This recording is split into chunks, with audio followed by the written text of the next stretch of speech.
Your voice, your opinion, your community. Fact TV, free speech protected.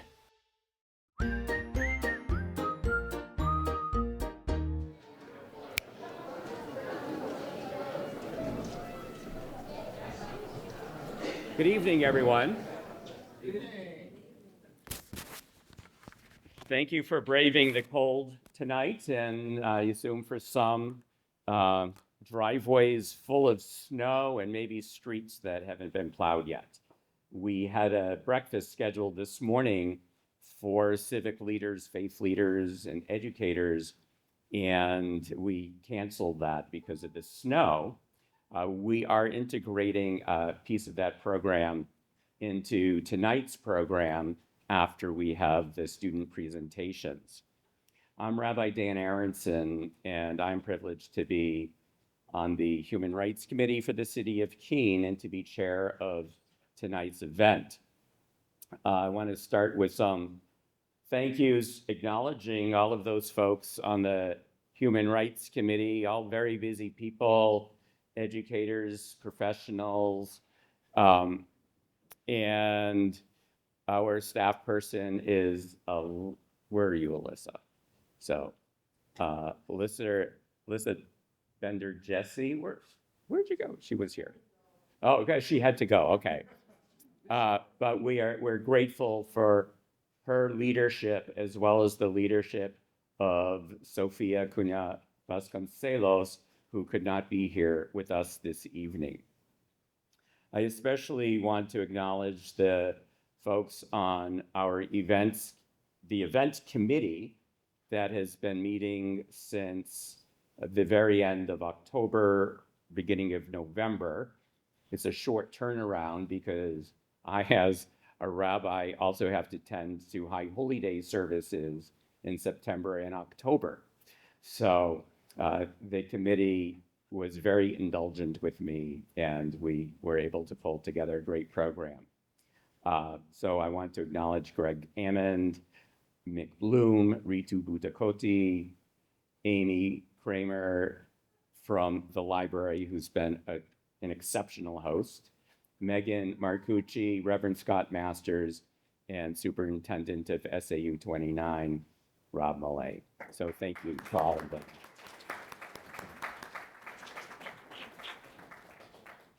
Really, my partner in crime for much of this event is Ritu Butakoti, who reminds me that as an educator or as a teacher, a middle school teacher, it's good to tell people where they're going, what's going to happen. So this is our program for this evening. We did not print a copy of the program because it was in flux up until about 5 minutes ago when I heard one of our speakers was not going to be able to attend. In a moment, we're going to hear from not Mayor Cahan. Sorry, that is my typo. That is my typo. Oh, wait, but I can fix that typo. Where are you? Yeah. Oh, wait. No, I gotta get it right, Mayor. Okay, there you go.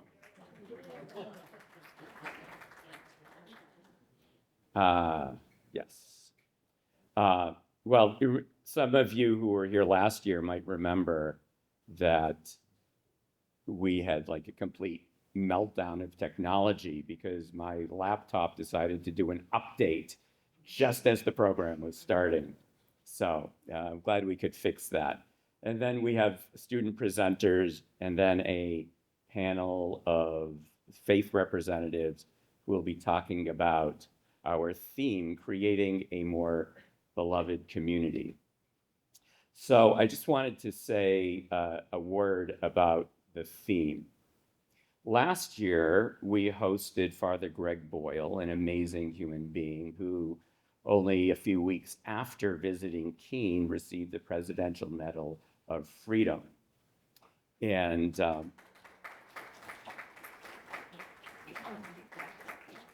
no doubt it was because he dared to come to Keene that he got that Presidential Medal of Freedom. Father Greg spoke extensively about Martin Luther King's vision of a beloved community. And we'll be talking about that more in our interfaith panel. But as part of our program last year, we did invite youth to come to a special session with him. And there were a number of students from Mother of Mercy Academy, but not a lot of students from our public schools. And I thought that was a shame. And so I proposed to our committee this year that we work on centering the voices of students in envisioning what a beloved community looks like. And so that is what we did. We invited students to submit poetry, essays, and works of art and song. There is a beautiful exhibit in the atrium that will be up for a couple of weeks of all of the poems that we received, as well as a lot of artwork that was created by students at Cedar Crest Center. So I do hope that you will have an opportunity to look at that. A number of those students who submitted poems also are here tonight to present their poetry and their essays directly in person. So we are looking forward to that. So without any further ado, I'm going to invite our mayor, Jay Kahn, to share a few words.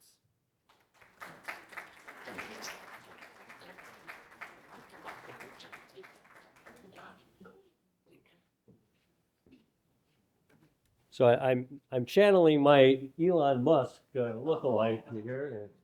T-shirt, there you get it. But it's also the beloved community that Dottie Morris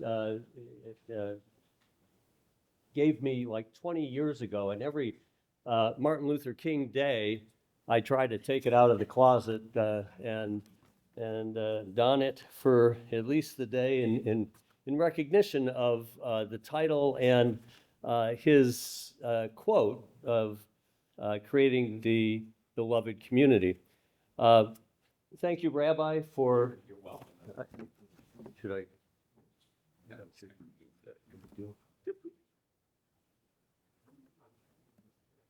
you go. Thank you. If you remember Father Boyle last year, in addition to inspiring us by saying that and conveying that every person has value, and he also said he'd never been in a city with so many roundabouts and been so confused as to where to go.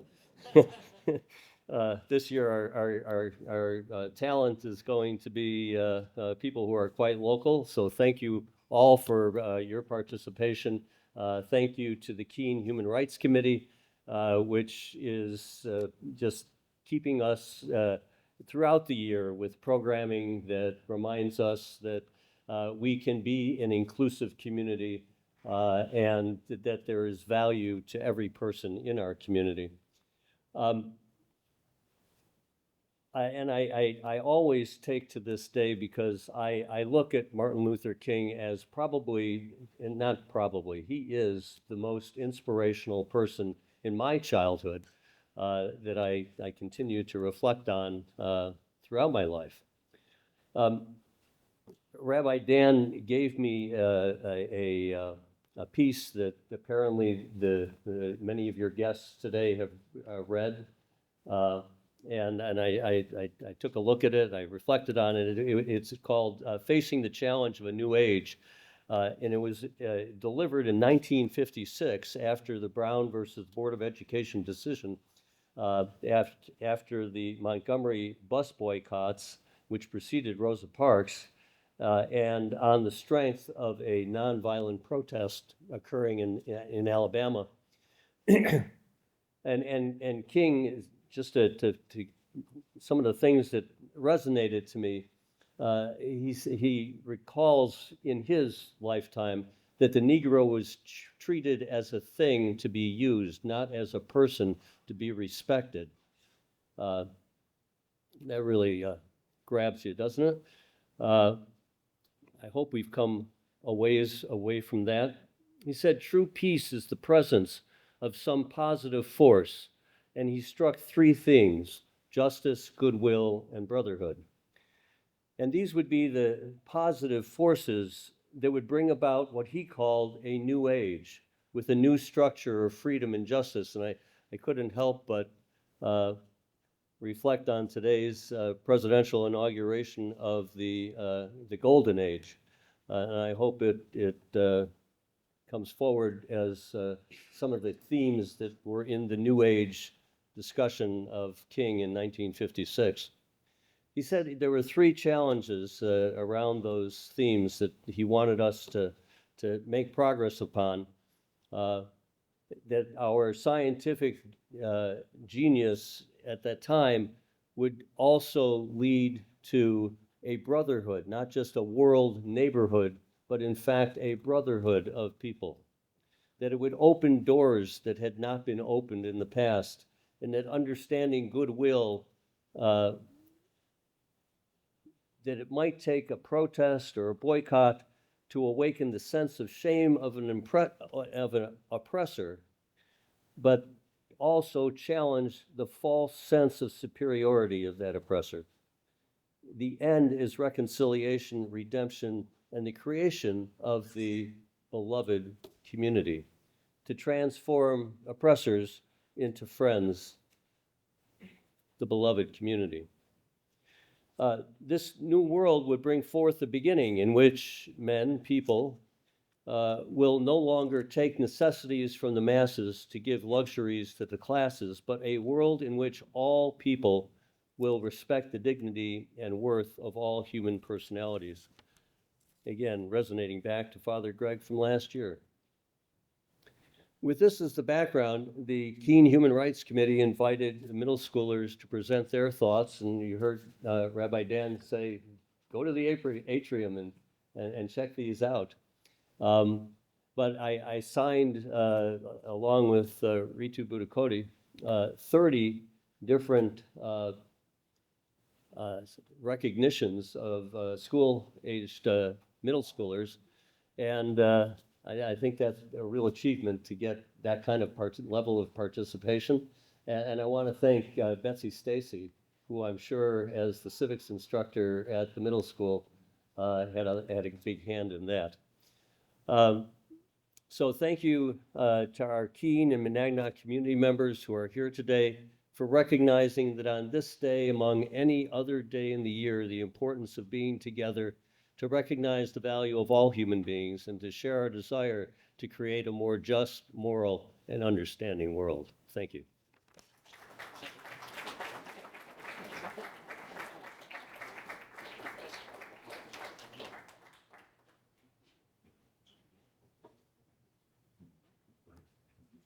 I didn't realize that closing my laptop was going to mess with the presentation there. So, at this very hour, there are students at MoCo, our Center for Performing Arts, who are auditioning for plays. And I had hoped that my own child would be able to be here tonight and perhaps participate in the program, because I know that Michaela and Gray, are you auditioning? They have to leave soon to go audition for these plays, but my child is directing one of the plays, so couldn't be here at all. So I'm really grateful that Michaela and Gray are here to perform This Is Me from The Greatest Showman. And I think we're gonna lift the screen, and I'll hand it over to you.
'cause here I come. And I'm marching on to the beat I drum. I'm not scared to be seen. I make no apologies. This is me. Oh, oh, oh,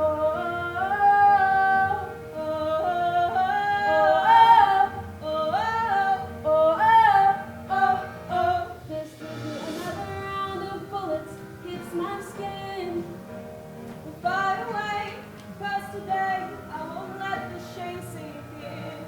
We are bursting through the barricades and reaching for the stars. We are warriors. Yeah, that's where we become. I won't let them break me down to dust. I know that there's a place for us. For we're glorious. When the sharpest words want to cut me down, gonna send the flood, gonna drown them out. I am brave, I am bruised, I am who I'm meant to be. This is me. Look out, 'cause here I come. And I'm marching on to the beat I drum. I'm not scared to be seen. I make no apologies. This is me. Oh,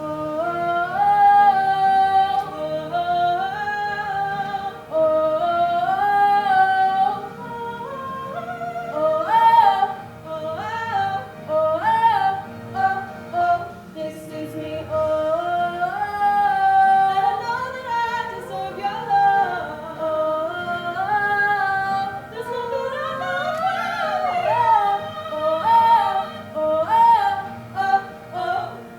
When the sharpest words wanna cut me down, gonna send the flood, gonna drown them out. This is brave, this is bruised, this is who I'm meant to be. This is me.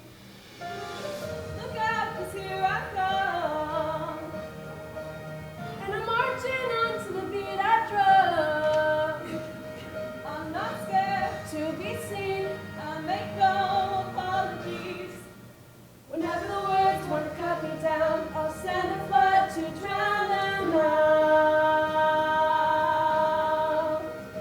Oh, oh, oh, oh, oh, oh, this is me.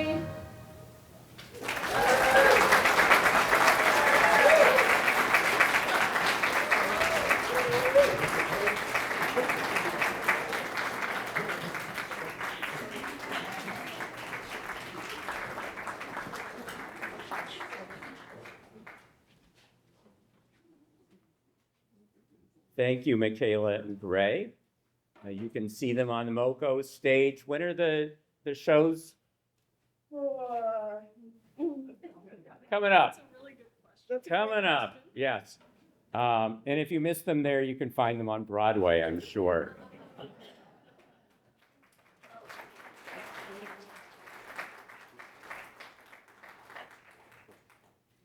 The mural, by the way, are footprints from K through 8 at which school in Marlborough, right? I think Josie Christie. If I'm wrong, you can correct me. But it's really beautiful. And so we're going to have our first poem now. This poem, it's really untitled. I just call it King Poem. And so I'm going to invite up Owen Francis from James Faulkner Elementary School in the 5th grade. Come on up. Come on. If we lower this screen, we'll have that little backdrop. So, just cover that. Do you have your? What am I covering? No, I just covering that. So. Oh. So do I talk in here? Yes. Yeah.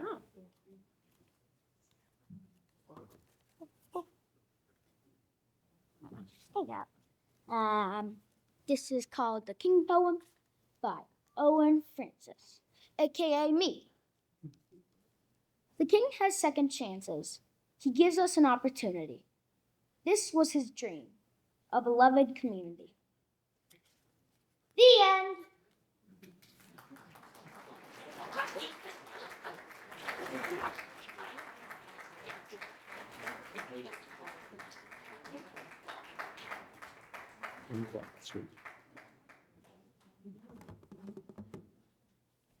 Thank you very much. Our next presenter will be Peyton Elaine, also from Faulkner Elementary School.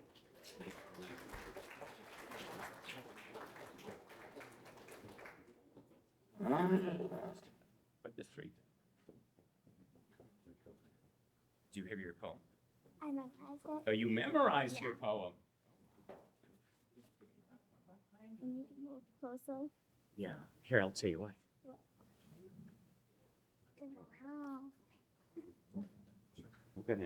You're hidden by the stand. Okay. Okay. Here you go. They're your adoring audience. Okay. Roses are red, violets are blue. You can make your community shine by just being you. The end.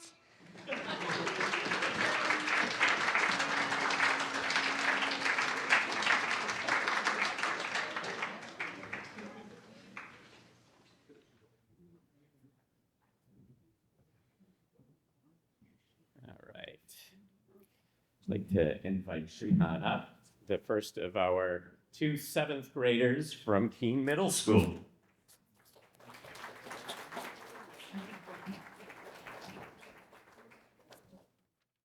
Hi, my name is Srihan Budakoti, and I'm a seventh grader at KMS. And I wrote a short essay on just reflecting on a quote by Martin Luther King. The quote is, "We must learn to live together as brothers or perish together as fools." To me, this quote means that we should all get along and treat each other like family, no matter our differences. It's important to be kind and respectful to everyone, and to stand up for what's right. If we can do this, we can build a better world where everyone feels valued and accepted. King's quote also warns us what can happen if we don't learn to live together. If we let hate and division take over, we could end up destroying ourselves. History has shown that when people fight and discriminate against each other, it leads to a lot of problems and even the downfall of societies. In today's world, where we're all connected, it's even more crucial to work together and avoid these negative outcomes. If we were all the same, life would lose its vibrancy. Imagine a world where all thoughts, emotions, and actions were the same. A place where creativity vanished and the things you say were echoed for eternity. Diversity fuels innovation, kindles passion, and nurtures growth. Everybody's unique perspective adds a different dimension to humans, making life better and more meaningful. A world without diversity would be a world without inspiration, passion, and it would just make your life a routine. The world without diversity would be a painter without their palette of colors. Finally, reflecting on the words of Martin Luther King Jr., we can recognize that our shared humanity shows us that we have to embrace unity, empathy, and mutual respect. Living together as brothers means acknowledging our differences and finding strength in them while working towards a common good. In a world which is usually divided by conflict, King's desire for unity reminds us that everybody is connected. Choosing unity over division makes a more compassionate and a cooperative society. It is only through living together as brothers and sisters that we can truly thrive and overcome the challenges that face us.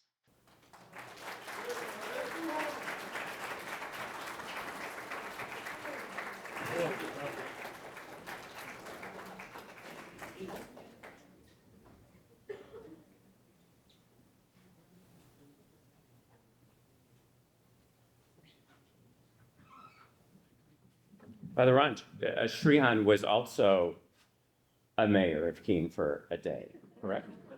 Right, I think. So next we have Anshita Srinath, who will share her poem, "We Cannot Walk Alone."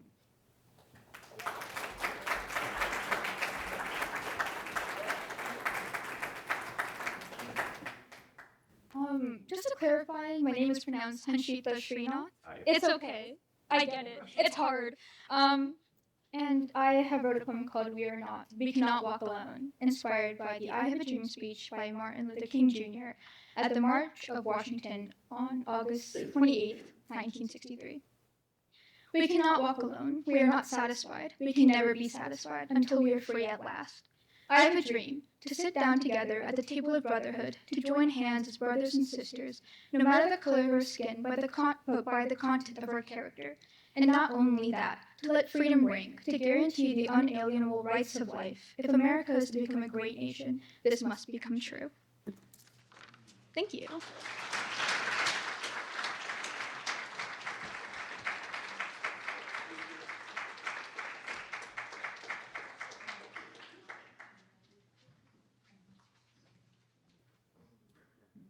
And our next student is Lucas Sayan, who will be reading his poem called Rainbow Mutt.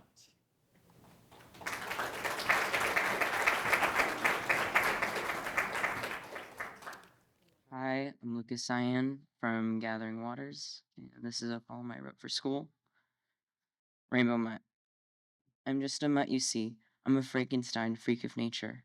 Mummy white skin, cocoa bean eyes.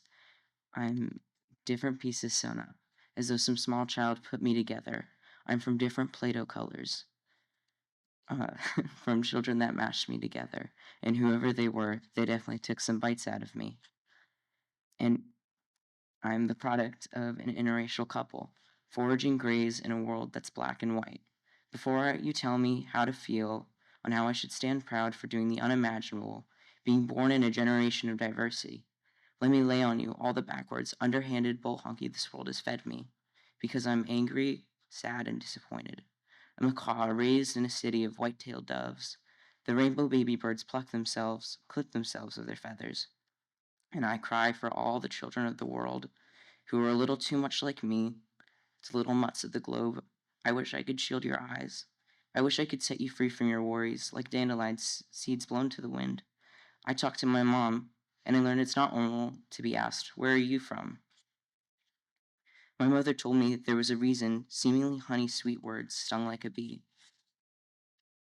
It's called microaggressions, and it's so tightly woven to the quilt of America that it seems normal to me, you, and the fellow you sit next to.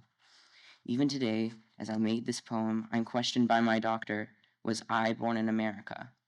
Last week, my favorite teacher plagued me. Is part of your father's warmth is because he's South American, right? And it felt like someone coughing in my face.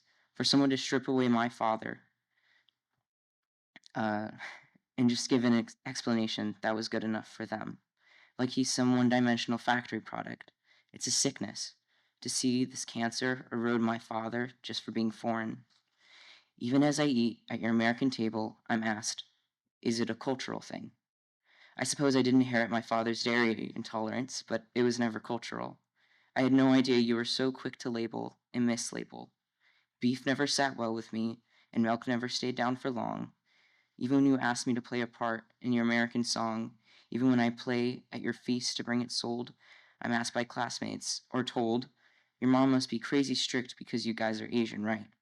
Sang from 3 to 16, and in addition 11, I played piano, violin, sang from 3 to 16, and at 11 years of musical intellect.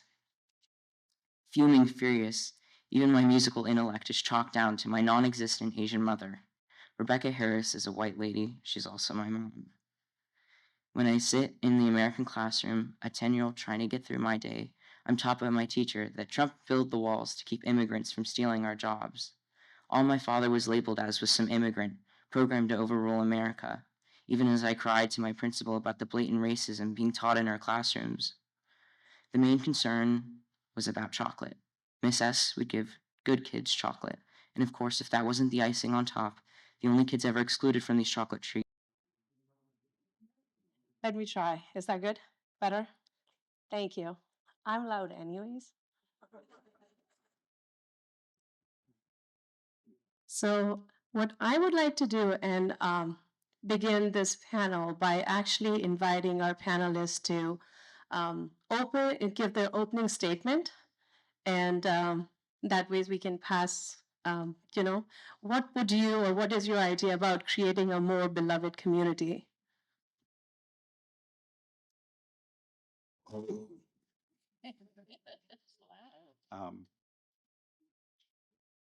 This world is a tsunami hitting my home. I find myself crying at the floorboards, clash and come apart. And at the same time, I'm mad that the tsunami, that this nonsense existed in the first place.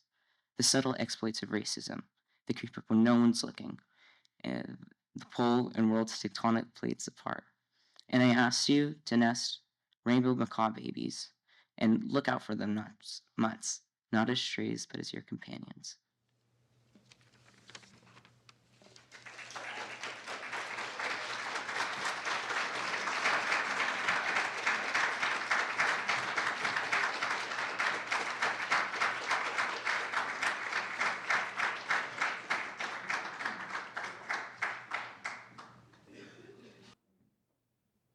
I hope you all have the opportunity to read all of the students' poems. I heard Lucas read that poem at Gathering Waters last spring, and it was one of the factors that inspired the program for tonight to focus on student voices. So thank you, Lewis, for that inspiration. I'm delighted to now invite the Keene Middle School String Ensemble to play Lift Every Voice and Sing.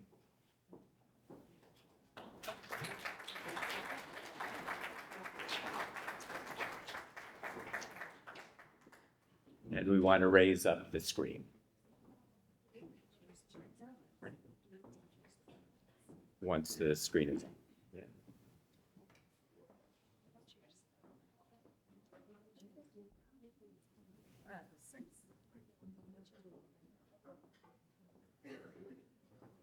Strino Levioso. Ah, I never did very well in that class anyway.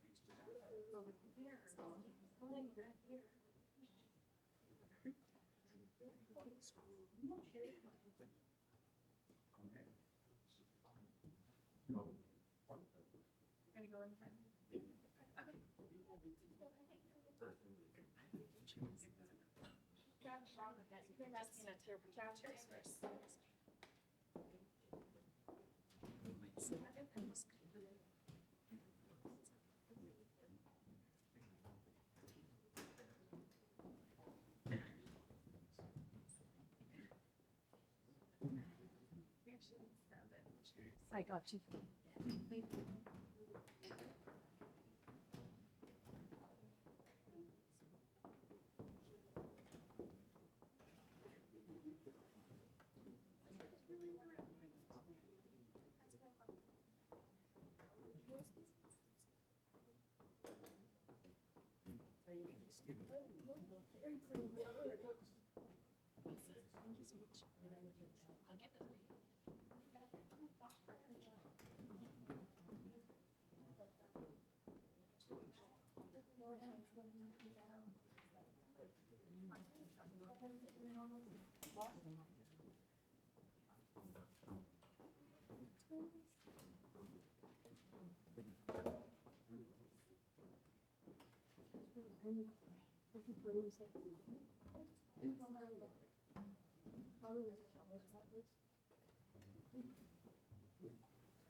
Thank you all for your great performance, and special thank you to Morgan Scagliotti, who's the string director at Keene Middle School.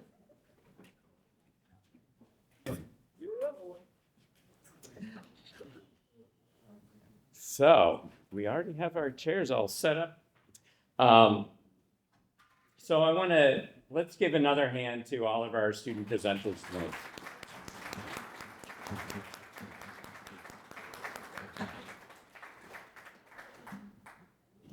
So at this time, I'm going to hand the microphone and the program over to Ritu, who will be moderating this evening's panel that was scheduled for this morning's breakfast. So if you feel like going and getting a waffle and a cup of coffee or hot chocolate, we'll relive that experience.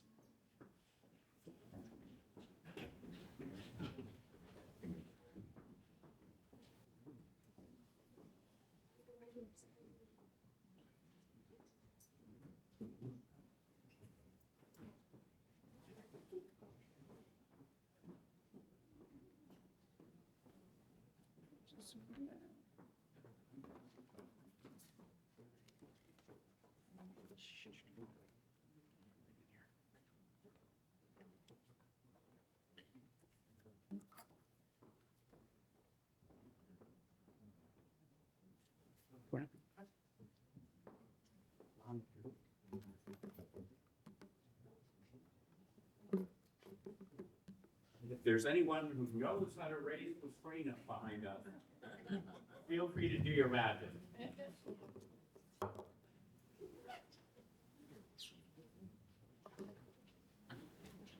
Would you like me to sit or conduct from here? Would you like me to sit as well?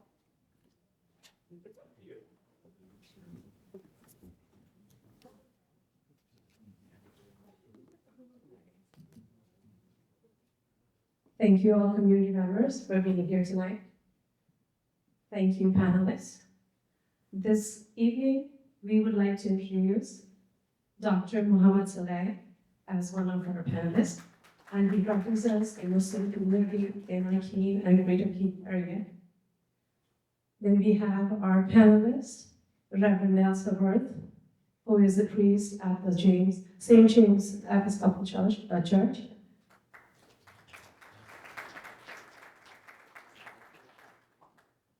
And last but not the least, our esteemed panelist, Rabbi Daniel Aronson, and he's at the synagogue Ahav Hashem at Keene.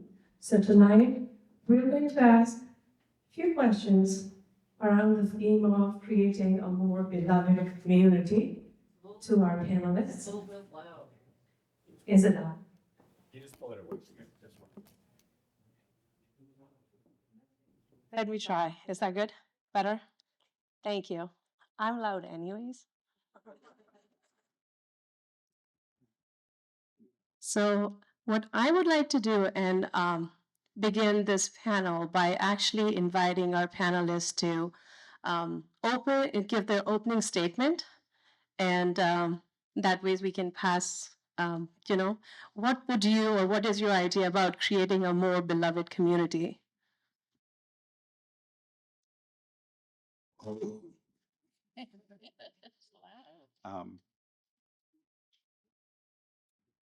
I thought of sharing all of my thoughts together, but if you're going in segmented, you want to answer to a specific.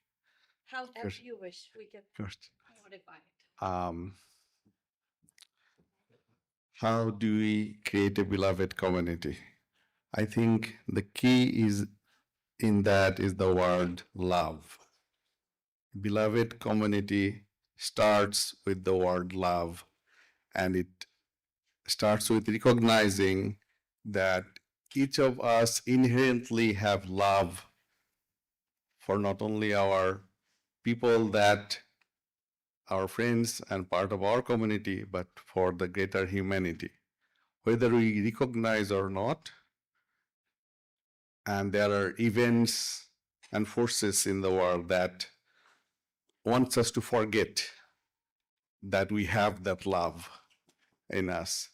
But that is at core of our existence. As a physicist and someone who love philosophical thought, I am deeply indebted to the conversation that Tagore and Einstein had in a long conversation.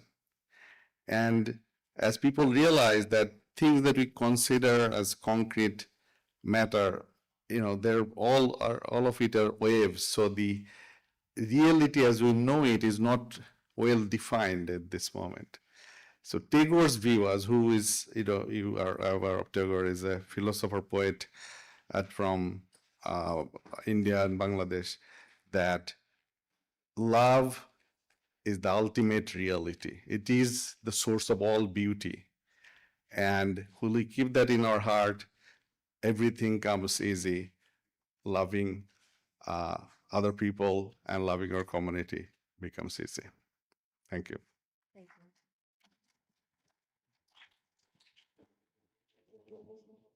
And on the theme of love, I love to cook, I love to dance, and I love chocolate. And I know that if I asked any of you to make a list like that, you could list, 2, 3 things right off the top of your head that you individually enjoy and that make you feel good. But I don't think that's the kind of love that Martin Luther King was talking about. The beloved community he was talking about was based on something that wasn't just individual affections or on sentimentality, as he said. The kind of love he was talking about wasn't really necessarily a feel-good thing at all. The beloved community is about love as a verb. It's about love as an action word, as a practice. And it requires respecting the dignity of every person. And it requires humble acceptance of our imperfections, which is hard. And it also takes deep compassion for our common suffering. And I think, in short, it really means there's a certain emotional maturity and goodwill that we need to love in this particular way. And it's a kind of love that puts other people's needs, if not at least on the same level as ours, sometimes even before ours. Putting other people first at times. And that's not just, it doesn't just make civilization civil. What King said is that it is also civilization's salvation to act in this way. And this is the kind of practice, he said, that injects a new dimension of love into the veins of our civilization.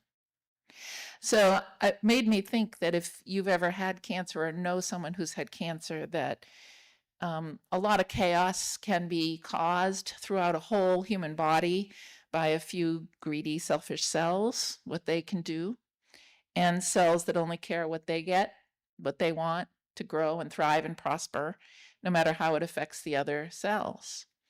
And I think in community, that kind of behavior, cells like that create a scarcity-minded and competitive and distrustful community in which everyone is defined not by their common humanity, but by whether they are winners or losers. And we're judged on how far up we've managed to claw our way up the ladder. And a beloved community to me is the image for that is to get off that ladder and to come into a circle where we can all share rather than compete.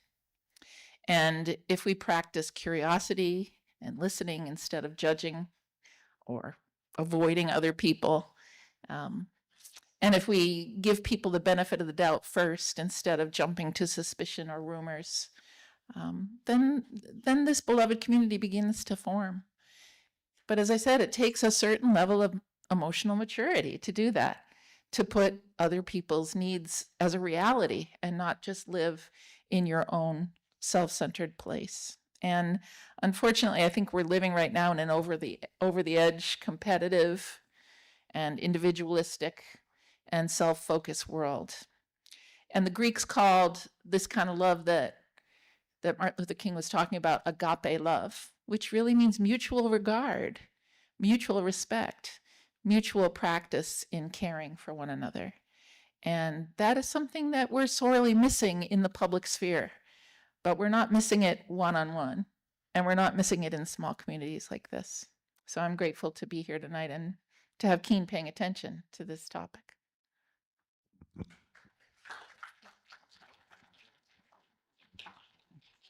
Last year, Father Greg taught us about creating a circle of compassion such that nobody stands outside of that circle.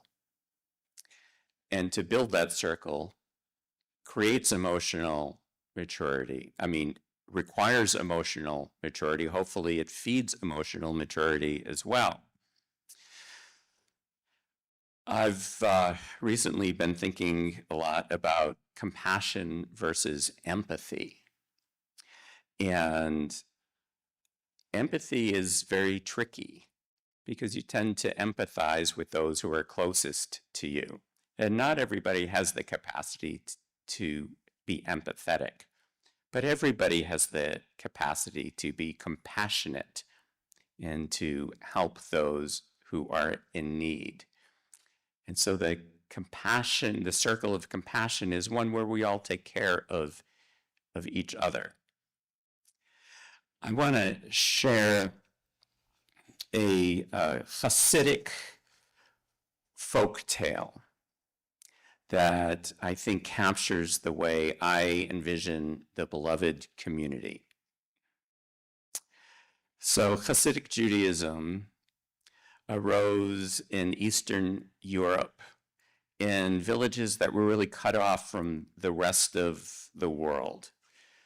The folks there were largely illiterate, not very well educated, and they had a way of really cutting to the chase, just seeing the world as it is.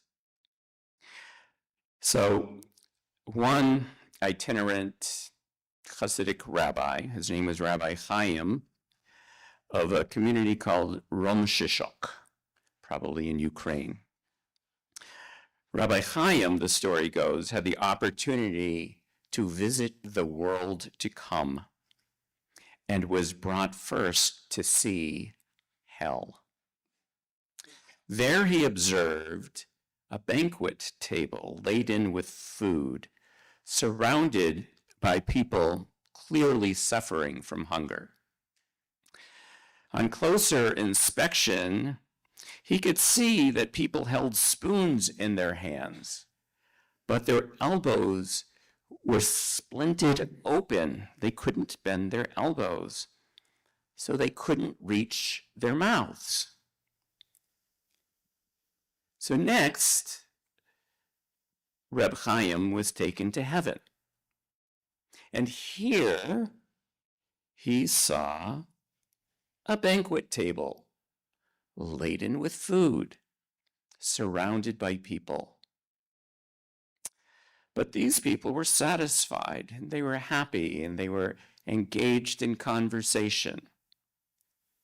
But he saw that these people too were holding spoons, and that their elbows too were splinted open.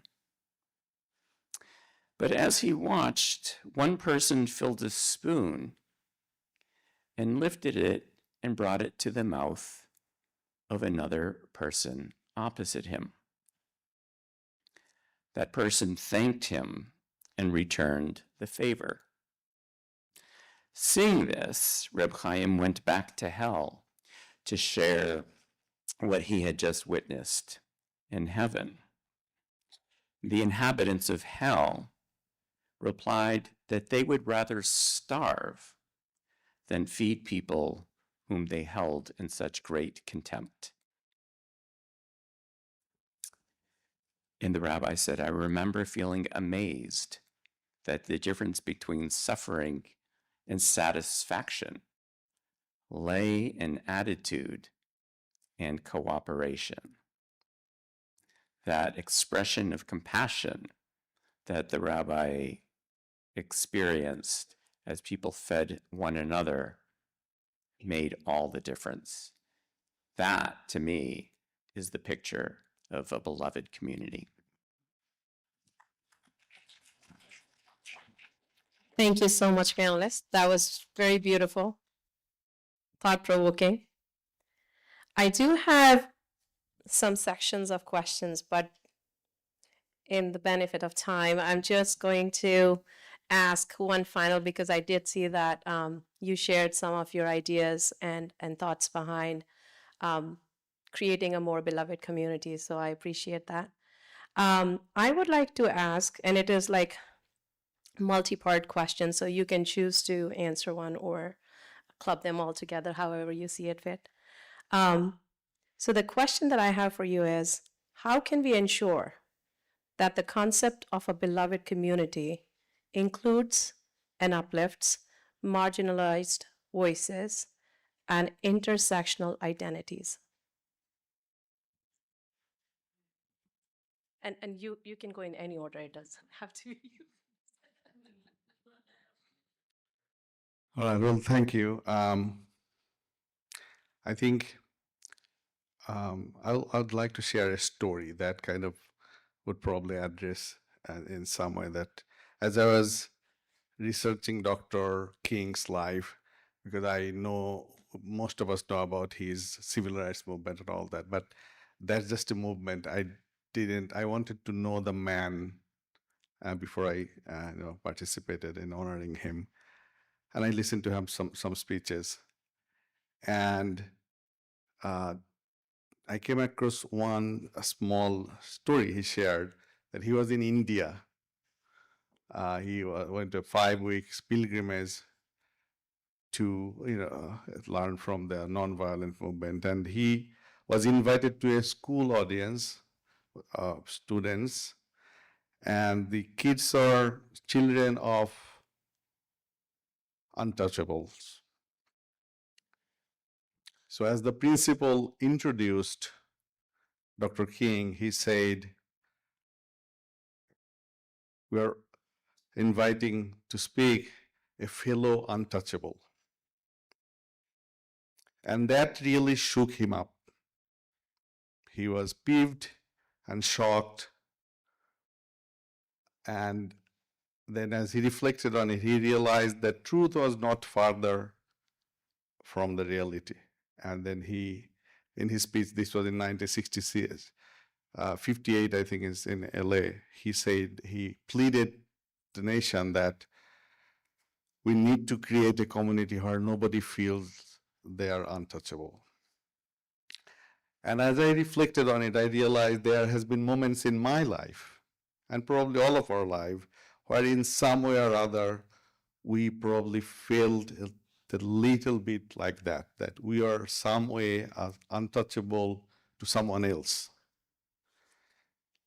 And if we are justifying mistreating someone or discriminating to someone, no matter how we justify it, to that person, it is being dismissed and dehumanized, and they feel like they're untouchable. And that is not where we want to find ourselves, on the other side, one side or the other. And so we, at every moment, I think we should, if we are ever questioning whether we need to be kind to someone, we probably should reflect on one of our own experience and think how that had made us feel, and then find the courage to be kind to other. And because this is our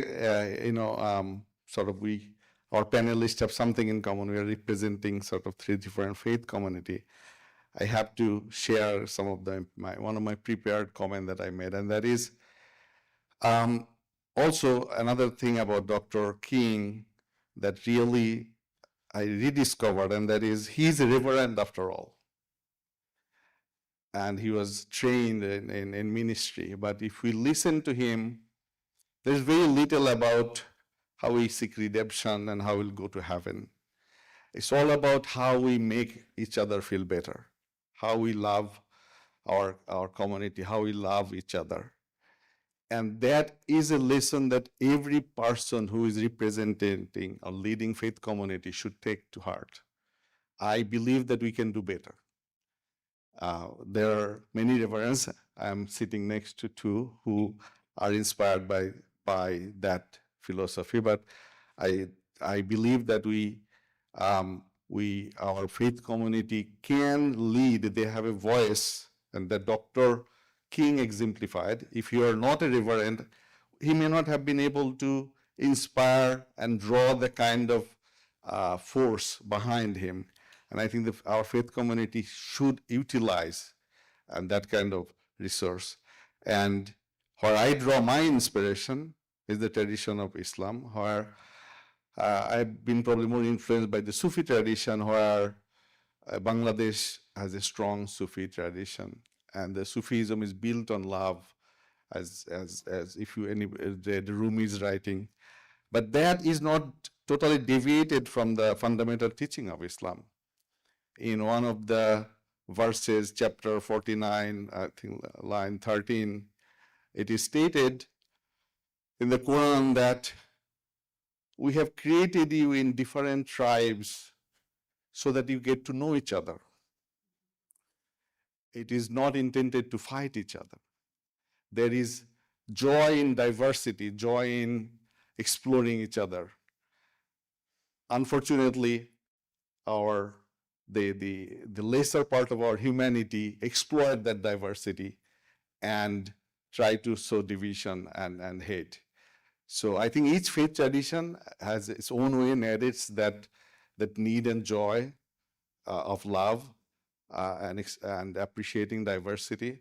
And I think our faith community should, on this day, where we are also experiencing, as we are celebrating Dr. King, as honoring him, we know that the whole community right now is feeling probably threatened and not feeling loved and feeling untouchable. So I'm talking about the immigrant community. It has to be stated. It would be a disservice if I don't mention that. And on that note, I'll say that this is a beloved community that we are trying to build. There is a group of people that are trying to ensure that the threatened people among us are taken care of and they are not felt abandoned. If you would like to be part of that collective community, you can talk to me or find me on Facebook. Thank you.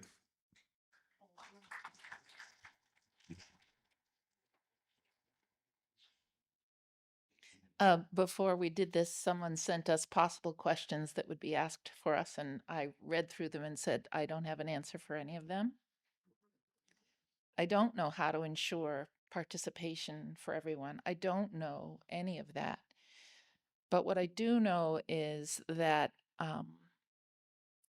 people live in a tension between being tribal with people they're really familiar with, and also being creative and open and curious about things that are new. And it seems that society goes in waves of which is more attractive.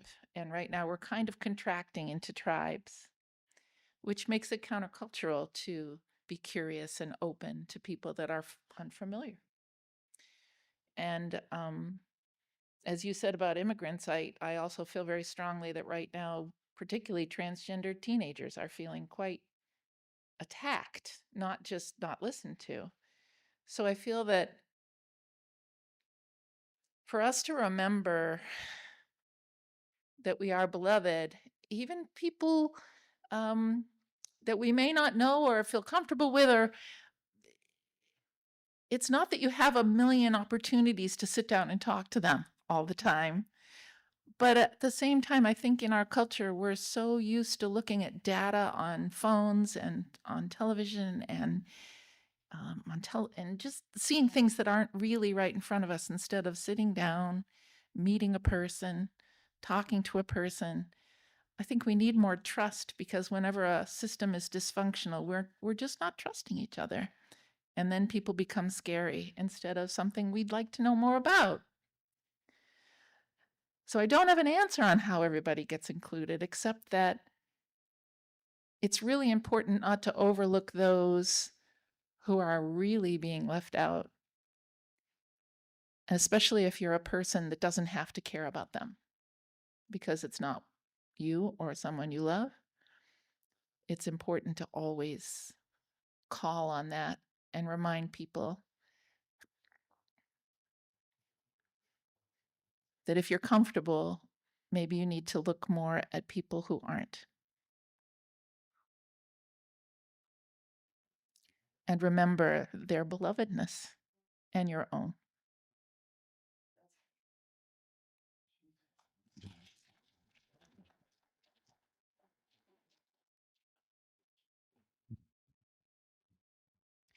On Friday night, when I gave my sermon to my community at our Sabbath service, I told folks that I would be watching our new president's inauguration.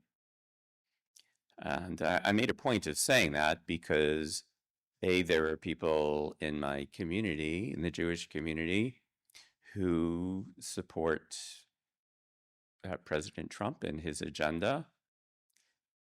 And I knew that there are also people in our community who didn't have the stomach to turn the inauguration on.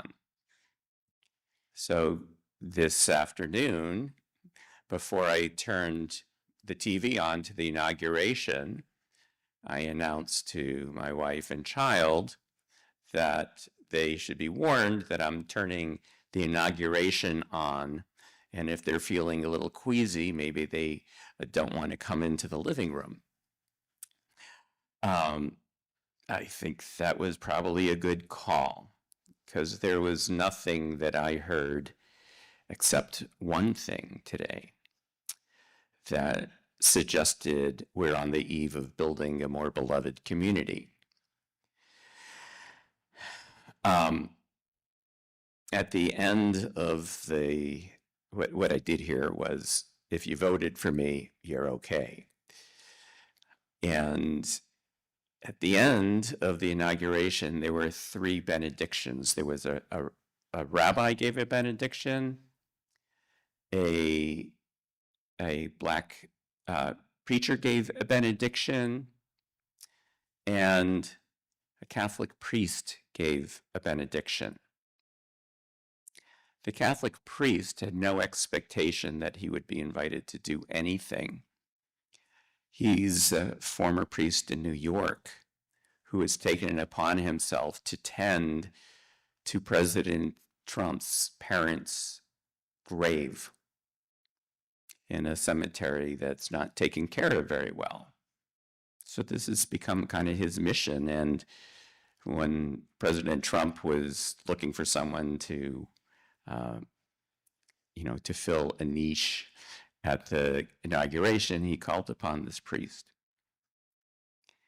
And the priest was the only one of the 3 clergy people to set forth a vision that was anything like a beloved community.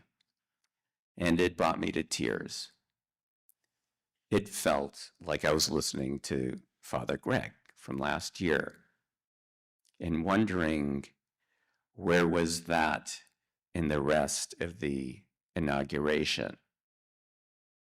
One of the things that the president said was he was going to go sign an executive order later today, making the law of the land that there are 2 genders, male and female. Now, earlier in this morning, my child, who is non-binary, showed me something that they had received online that said there are 3 genders or 3 sexes: male, female, and Canadian. And that's all I could think of when Trump said it will be the law of the land, male and female. So if you don't want to follow the law of the land, well, you can't really move to Canada because that's going to become part of the land too, right? So it's very, very messy. So I wanted to kind of share that. At the same time that I was watching the inauguration, my eyes lifted up to a painting that we have actually behind the TV in our living room that has two quotes on it. One is there's a picture of a man, an elderly man, planting an olive tree. And there's a whole story behind it, but the end of the story is that this elderly man is not going to see the tree grow and bear fruit. But he says, as I entered the world and there were trees for me, so I plant a tree for those who will come after me.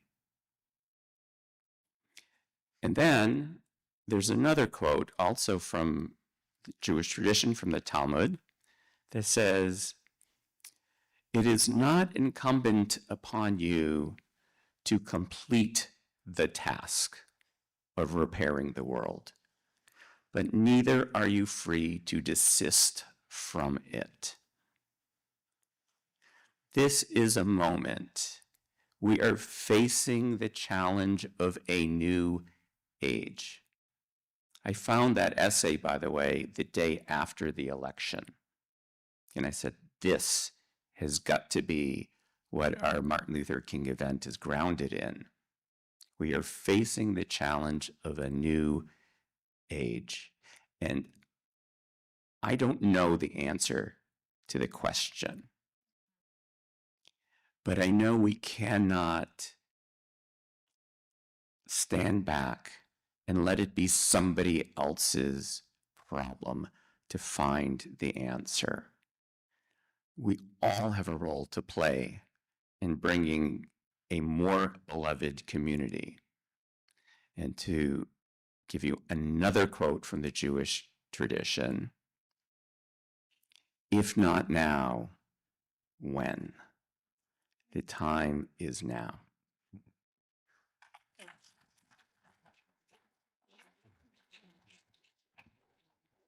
Thank you, panelists. With that, insightful words and some of the learnings that love is the ultimate reality, or yes, reality, and we need emotional maturity, plus time is now to come together to create a beloved community, because only then we are going to be following Martin Luther King Jr.'s footsteps in actually fighting against the racial inequalities and social and economic injustices. Only then we are going to come together, be able to help our community members who are feeling threatened or otherwise. When we come together, there is no way that things will be easier, but we are able to accomplish more when we are together. So with hopes that we will continue to work towards creating a more beloved community here in Keene and Greater Keene area, but also beyond with our actions. I thank you, all of you, and I would love for you to give a big round of applause to our insightful panelists tonight. Thank you. And for the final thank yous, I will pass it on to Rabbi Aronson to take it on and say thank you to the speakers. Yeah, so I started with my thank yous, and I want to thank Ritu for moderating our panel, and Mohammed and Rev Elsa. I want to thank the Keene Public Library for again hosting us. Thank you so much. This is a great space. And I want to thank you, the community, for coming out. Last year, the room was filled with people to hear Father Greg. And his teachings are now like popping up in surprising places because people in the room, you know, there's what happens in Vegas stays in Vegas. Don't let this stay in this room. Take it, okay? Spread it, open your big mouths, and be in people's faces, because it's a small group, but change happens person by person. And thank you for being here to help that change happen. Have a good night.